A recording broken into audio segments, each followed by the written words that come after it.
Oi, gente, meu nome é Lucas Cariri, sou integrante do PET História e esse é o Divulgação das Ciências Humanas, um projeto do PET História que visa divulgar algumas pesquisas das ciências humanas para o público em geral, seja dentro ou fora da universidade. Nesse primeiro episódio, vamos receber o professor Matheus Carvalho.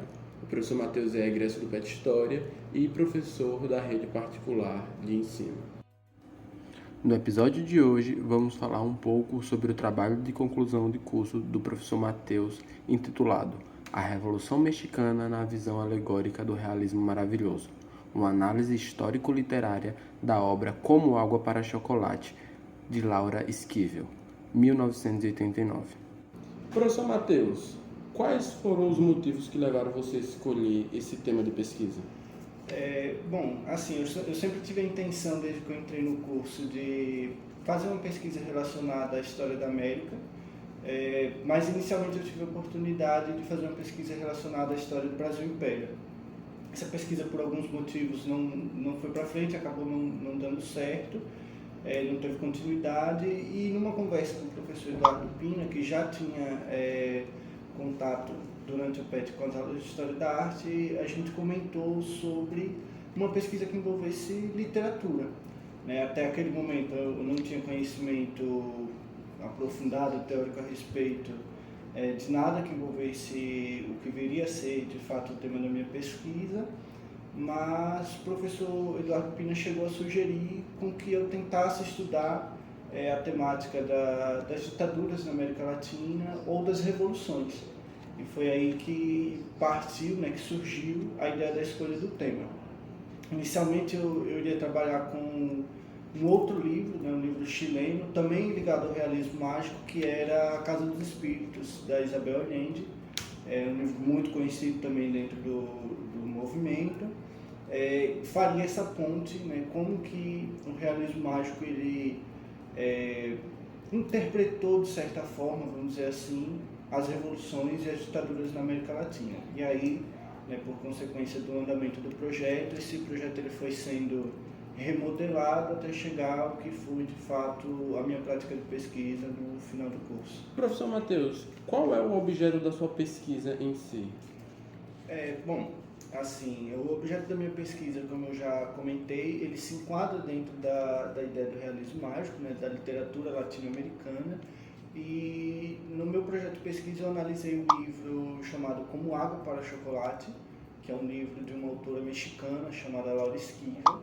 É um livro publicado já no final dos anos 90, mais especificamente em 89.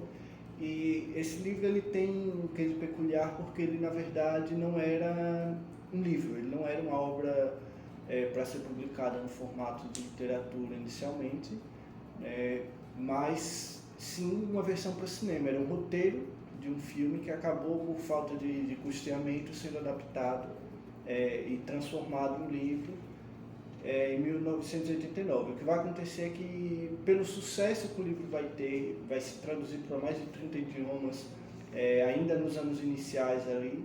Em 92 ele ganha uma versão de cinema. Então a gente vai ter tanto o livro, Como Água para Chocolate, de 89, como a versão cinematográfica depois, em 92.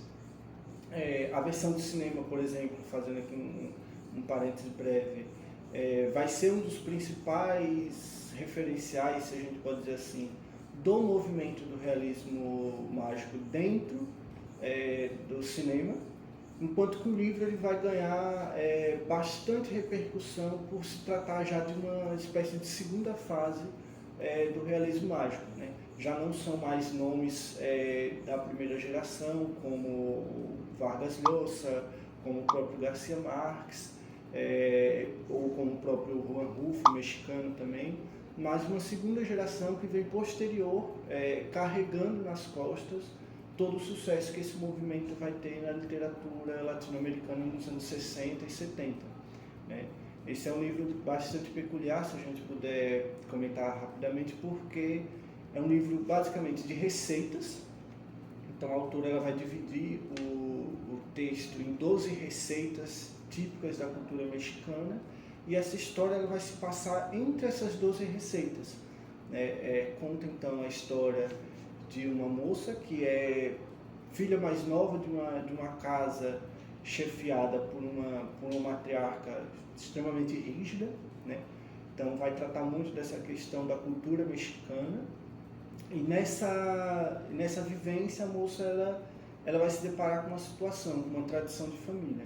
Ela não poderia se casar, não poderia deixar a casa, porque por ser a filha mais nova dessa casa, ela teria que cuidar da mãe, né, assim que as outras irmãs se casassem e saíssem de casa. Então ela teria que continuar na casa pro resto da vida da mãe dela, no caso, né? E o que acontece é que ela vai encontrar um amor, vai se apaixonar por um rapaz, e a história vai se decorrer então nesse romance, né? Nessa tentativa dela de viver esse amor proibido.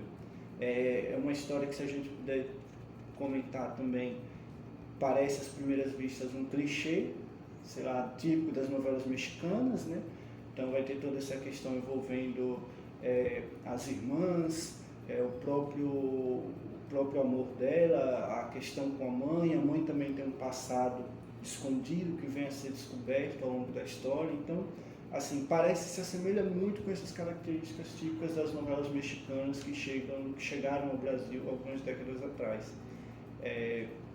E o que vai guiar, o que vai ser o fio condutor dessa história toda, vai ser justamente o realismo maravilhoso. Vai ser a forma como a autora ela coloca essa história nas páginas do livro. Então, os incidentes, a forma como alguns eventos ocorrem, a própria forma como a descrição dos locais, dos cheiros, enfim, das cenas acontece, é uma forma que é típica do movimento iniciado nos anos 50 e 60.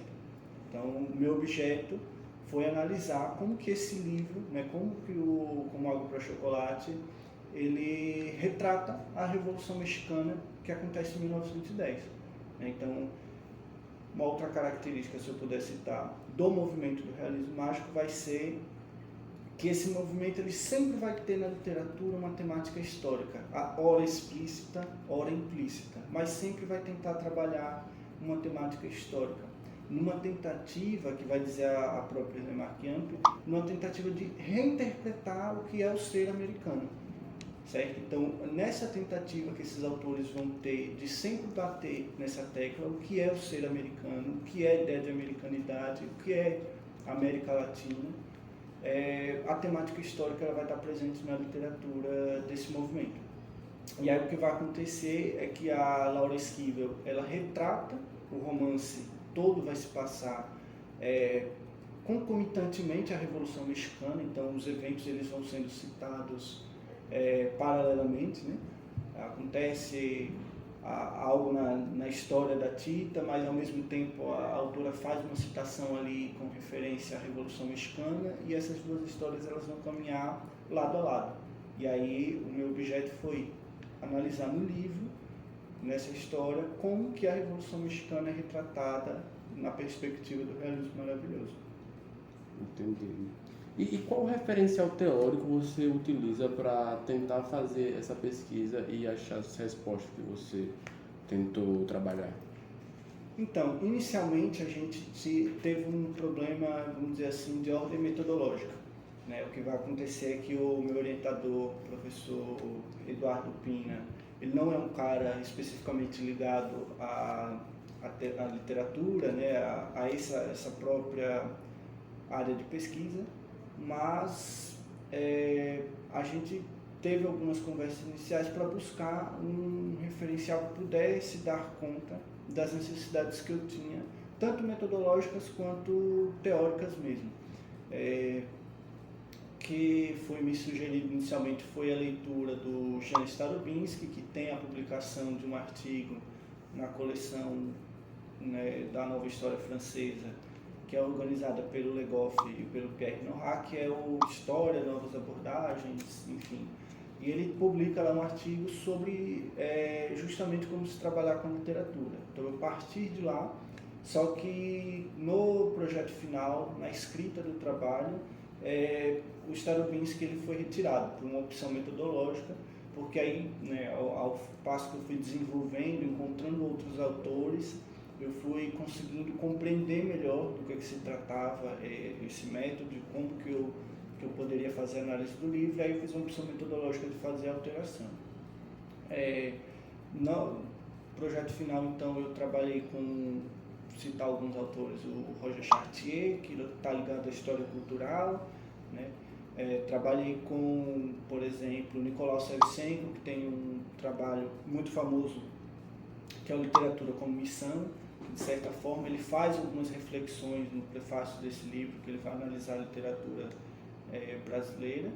Então, foram pontos de partida para que eu conseguisse montar, então, um arcabouço teórico que fosse suficiente para que eu conseguisse buscar uma análise adequada, que eu considero adequada do livro.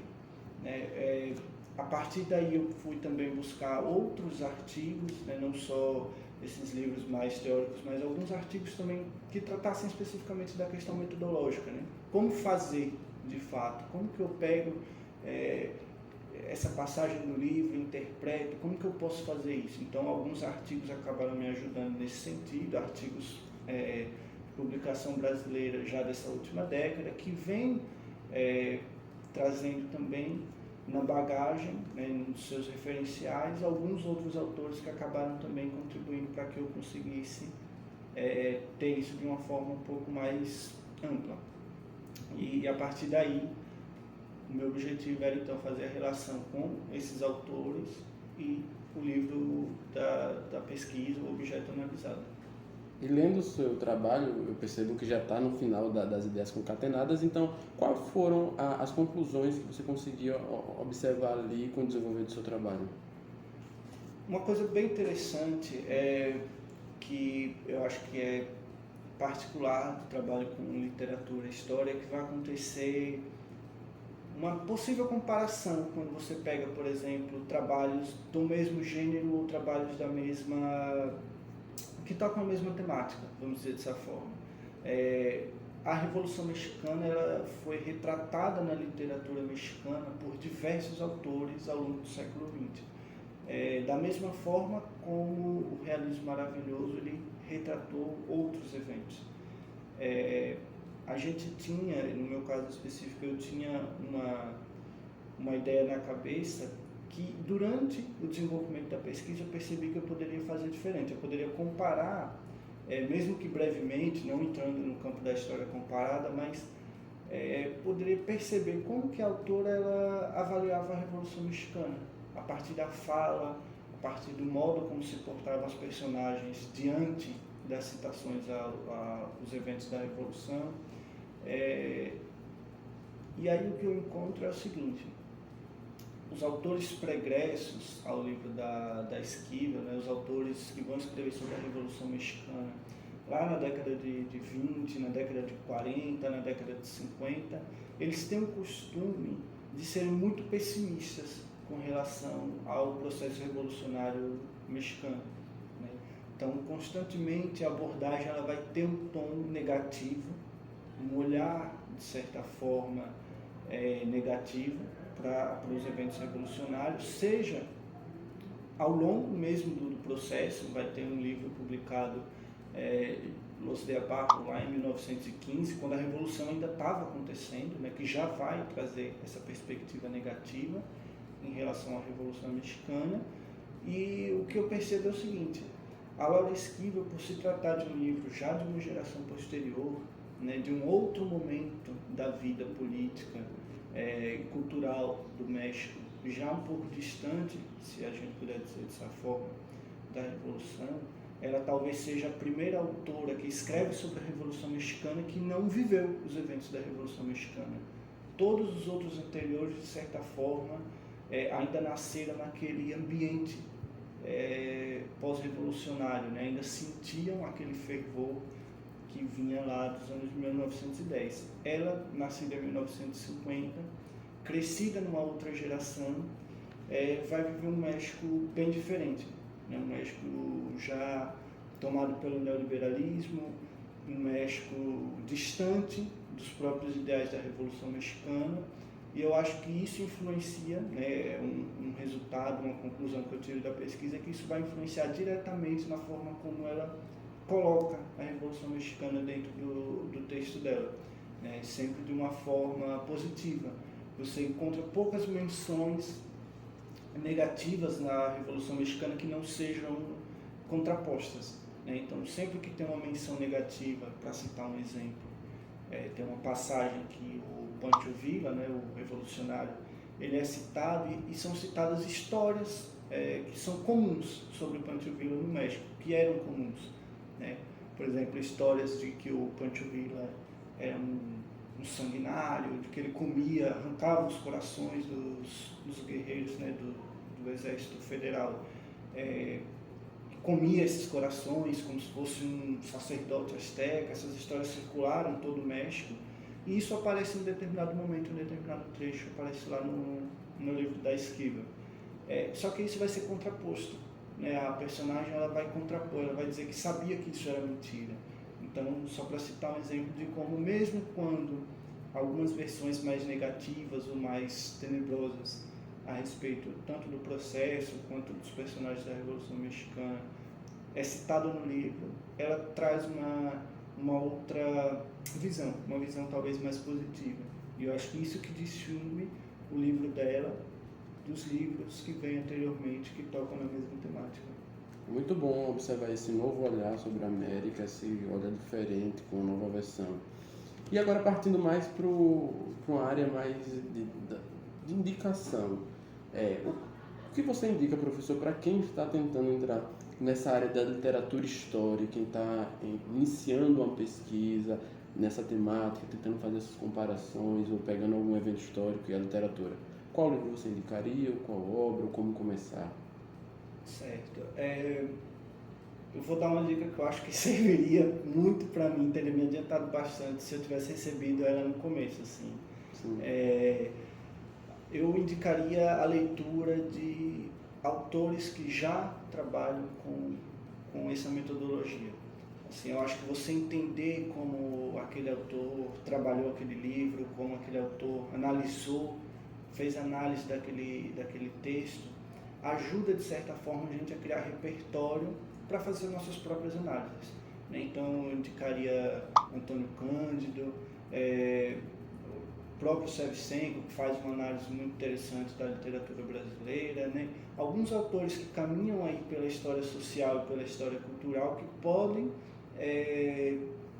ter contribuições bastante interessantes nesse sentido, de criar esse repertório para que a gente possa, claro, aí a partir das perspectivas teóricas de cada um, seja no campo social, seja no campo político. As diferentes vertentes. Exatamente, encontrar os autores que mais lhe adequem o seu referencial teórico, mas que você compreenda como se faz, né? Que você possa entender, de certa forma, o manejo que se deve ter, ou que pretensamente se deve ter com relação ao trabalho com literatura e história. Então, mesmo que não seja uma literatura analisada, sei lá, do seu campo de pesquisa, né? Mesmo que não seja, eu estou trabalhando com literatura latino-americana, por que eu vou ler um autor que analisa Machado de Assis?